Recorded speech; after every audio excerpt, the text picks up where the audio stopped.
This is what it sounds like when you're translating. This is what it sounds like when you're translating.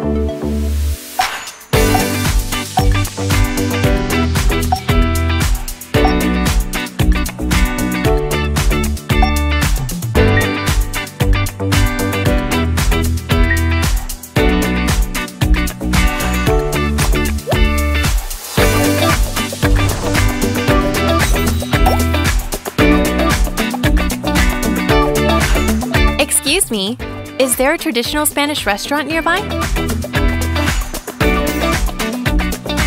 Disculpe, ¿hay algún restaurante español tradicional cerca?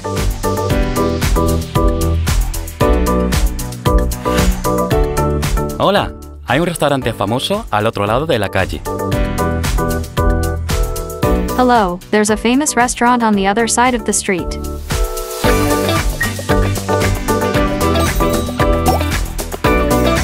How long does it take on foot?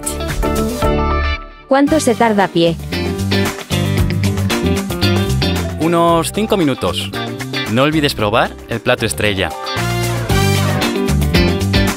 About 5 minutes. Don't forget to try the signature dish.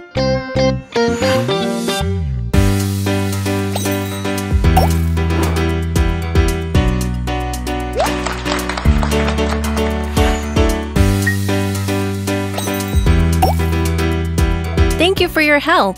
I will try your recommendation. Gracias por su ayuda. Voy a probar su recomendación.